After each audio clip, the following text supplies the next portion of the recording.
ಗುರುಜಿ, ಕೊನೆಯ ವಿಭಾಗ ಸಂಸ್ಕಾರಗಳ ವಿಭಾಗದಲ್ಲಿ ಇವತ್ತೇನು ತಿಳಿಸ್ಕೊಡ್ತಿದ್ದೀರಾ ನಮ್ಮ ವೀಕ್ಷಕರಿಗೆ? ನೋಡಿ, ಸಾಧಾರಣವಾಗಿ ಸಂಸ್ಕಾರದಲ್ಲಿ ಒಂದಲ್ಲ ಒಂದು ವಿಚಾರಗಳನ್ನು ತಿಳಿಸ್ಕೊಡ್ತಾ ಇದ್ದ ಸಮಯದಲ್ಲಿ ನೀವೆಲ್ಲ ಒಂದೊಂದು ಕ್ಷೇತ್ರನ ನಿಮ್ಮ ಆಕ್ಟಿವೇಶನ್ ಎನರ್ಜಿ, ಒಂದೊಂದು ನಿಮ್ಮಲ್ಲಿ ಇರತಕ್ಕಂಥ ಒಂದು ಕರೆನ್ಸಿ, ಒಂದೊಂದು ವಿಶೇಷವಾಗಿರ್ತಕ್ಕಂಥ ನೆಟ್ವರ್ಕ್ನ ಸೃಷ್ಟಿ ಮಾಡ್ತಕ್ಕಂಥದ್ದು. ಅಂದರೆ ನಾವು ನೀವು ಇರತಕ್ಕಂಥ ಒಂದು ಸಂಬಂಧ, ಜಗತ್ತಲ್ಲಿ ಒಬ್ರಿಗೊಬ್ಬರು ಇರತಕ್ಕಂಥ ಶಕ್ತಿ, ಒಬ್ಬರಿಂದ ಒಬ್ಬರು ಮೇಲ್ ಬರ್ತಕ್ಕಂಥ ಅವಕಾಶಗಳು, ಇದನ್ನೆಲ್ಲ ಸರಿತಿದ್ದುಪಡಿಸ್ಕೊಳ್ಳೋಕ್ಕೆ ಇಂತಿಂಥ ಕ್ಷೇತ್ರ ಅಂತ ಹೇಳಿದ್ದೀನಿ. ಸಾಧಾರಣವಾಗಿ ಭೂಮಿಯಲ್ಲಿ ಇಲ್ಲದೇ ಇರತಕ್ಕಂಥ ಮನುಷ್ಯರು, ಭೂಮಿ ಮೇಲೆ ಇಲ್ಲದೆ ಇರತಕ್ಕಂಥ ಮನುಷ್ಯರು ಎಷ್ಟೋ ಜನ ಇದ್ದಾರೆ. ಅಂದರೆ ಇವತ್ತಿನ ದಿವಸ ಹಾರಾಡ್ತಿರ್ತಾರೆ. ಕೆಲವರು ಹೇಳ್ತಾರೆ ನಾವು ಆ ಪಕ್ಷಿಗಳ ಥರ ಇದ್ರೆ ಅಂತ.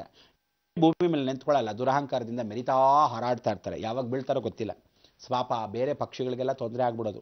ಹೀಗೆ ಜೀವನ ಎಲ್ಲನೂ ಸರಿತಿದ್ದುಪಡಿಸ್ಕೊಳ್ಳೋಕ್ಕೆ ಭಾಳ ಕಷ್ಟವಾಗಿರ್ತಕ್ಕಂಥ ಈ ಜೀವನ ಇವತ್ತು ಸೃಷ್ಟಿ. ಅದಕ್ಕೆ ಭೂಗರ್ಭಸ್ಥಿತ ಅಂತ ಹೇಳಿರ್ತಕ್ಕಂಥವ್ರು ನಿಮಗೆ ಜೀವನದಲ್ಲಿ ಯಾವತ್ತಿದ್ರು ಯಾರು ಭೂಮಿ ಮಾಡ್ಕೊಂಡಿಲ್ವೋ, ಯಾರಿಗೆ ಇವತ್ತವರೆಗೂ ಮನೆ ಮಾಡ್ಕೊಂಡಿಲ್ವೋ, ನೀವೆಲ್ಲ ಹೋಗಬೇಕಾದ್ದು ರಂಭಾಪುರಿಗೆ.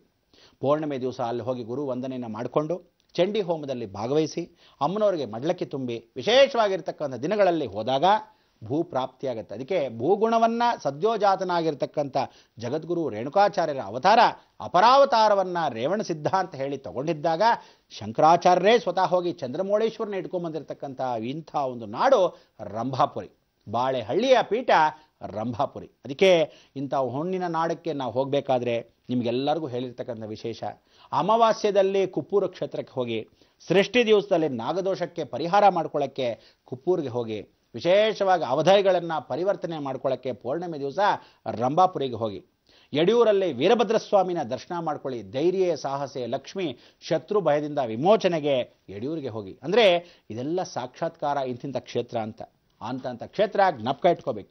ಸಿದ್ಧಿ ಸಾಧನೆ ಪಡ್ಕೋಬೇಕು, ಮನೋಶಾಂತಿಯನ್ನು ಪಡಿಬೇಕು, ಸಿದ್ಧರ ಬೆಟ್ಟಕ್ಕೆ ಹೋಗಬೇಕು. ಇದು ಜೀವನ. ಅದಕ್ಕೆ ನಾವೆಲ್ಲ ಇಂಥ ಜೀವನದಲ್ಲಿ ಎಲ್ಲೆಲ್ಲಿರ್ತೀವೋ ಹೇಗಿರ್ತೀವೋ ಗೊತ್ತೇ ಆಗಲ್ಲ. ಆದರೆ ಪ್ರತಿಯೊಬ್ಬ ಮನುಷ್ಯ ನಮ್ಮ ಜೀವನವನ್ನು ಸರಿತಿದ್ದುಪಡಿಸ್ಕೊಳ್ಳೋಕ್ಕೆ ಇವತ್ತಿನ ದಿವಸ ನಾವೆಲ್ಲ ಇಂಥ ಒಂದು ಸೃಷ್ಟಿಯ ದಿನ, ಸೃಷ್ಟಿಯ ಪರಿಪಾಲನೆ ಮಾಡ್ತಕ್ಕಂಥ ವಿಶಾಖ ನಕ್ಷತ್ರ ದಿನ ಮಂಗಳವಾರದಂದೇ ಭಗವಂತನ ಕೃಪಾ ಕಟಾಕ್ಷದಲ್ಲಿ ಇವತ್ತಿನಿಂದ ಪ್ರಾರಂಭ ಆಗ್ತಾ ಇರತಕ್ಕಂಥದ್ದು ಬುಧ ವಕ್ರ ಪ್ರಾರಂಭವಾಗ್ತಾನೆ. ಆ ಬುಧ ವಕ್ರನಾಗೋದ್ರಿಂದ ಭೂಮಿಯನ್ನು ರಕ್ಷಣೆ ಮಾಡ್ಕೊಳ್ಳಿ. ಎಲ್ಲೆಲ್ಲಿ ಭೂಮಿಗೆ ಹಾಕ್ತಿರೋ ದುಡ್ಡು ಯಾವತ್ತಿದ್ರೂ ಶಾಶ್ವತವಾಗುತ್ತೆ. ಯಾವ ಕಾಲಕ್ಕೂ ಧನ ಪ್ರಾಪ್ತಿ ಬಂದರೆ ಸೇವಿಂಗ್ಸ್ ಮಾಡ್ಕೊಳ್ಳಿ. ಜೀವನ ಪರ್ಯಂತ ಜಗಜ್ಜೀವನ ಜಗಜ್ಯೋತಿ ಬಸವೇಶ್ವರ ಇದ್ದ ಹಾಗೆ ಅಂಥ ಒಂದು ಬಸವಣ್ಣನ ಕೃತಿಗಳನ್ನು ಏನು ಓದ್ತೀರಾ ಅದೇ ರೀತಿ ಯಡಿಯೂರು ಸಿದ್ಧಲಿಂಗೇಶ್ವರನೂ ಎಷ್ಟೋ ವಚನಗಳನ್ನು ಬರೆದಿದ್ದಾರೆ. ಇದನ್ನೆಲ್ಲ ಪರಿಪಾಲನೆ ಮಾಡಿಕೊಂಡು ನಿಮ್ಮ ಜೀವನ ಹಸಿರಾಗಿರಬೇಕು, ಉಸಿರಾಗಿರಬೇಕು. ಹಸಿರು ಉಸಿರಾಗಿದ್ದಾಗ ಆ ಮಡಿಲ ತೊಪ್ಪಲಲ್ಲಿ, ಬಾಯಿ ಮಡಿಲಲ್ಲಿ ವಾಸವಾಗೋದು ಹೇಗೆ? ರಂಭಾಪುರಿ ಕ್ಷೇತ್ರದಲ್ಲಿ. ಅದಕ್ಕೆ ಇಂಥ ಪರಿಸರ ಮಾಲಿನ್ಯದಿಂದ ದೂರ ಪಟ್ಟಣದಿಂದ ವಾಸವಾಗಿರೋ ನಾವೆಲ್ಲ ಅಂಥ ಒಂದು ಪ್ರದೇಶಕ್ಕೆ ಹೋದಾಗ ಎಂಥ ಆನಂದ ಅಂತೀರ. ಆ ಪರಿಸರ ನೋಡ್ತಾ ಇದ್ರೆ, ನದಿಯಲ್ಲಿ ಸ್ನಾನ ಮಾಡ್ತಾ ಇದ್ರೆ ಸಾಕ್ಷಾತ್ ಭಗವಂತ ಕೃಪಾ ಕಟಾಕ್ಷ ಆಗಲಿ, ನಿಮ್ಮೆಲ್ಲರಿಗೂ ಶಾಂತಿ ನೆಲೆಸಲಿ. ಮತ್ತೊಮ್ಮೆ ಹೇಳಿ, ಜಗತ್ ಕಲ್ಯಾಣವಾಗಲಿ, ಲೋಕ ಸಮಸ್ತ ಸುಖಿನೋ ಭವಂತು, ಸನ್ಮಂಗಳಾನಿ ಭವಂತು.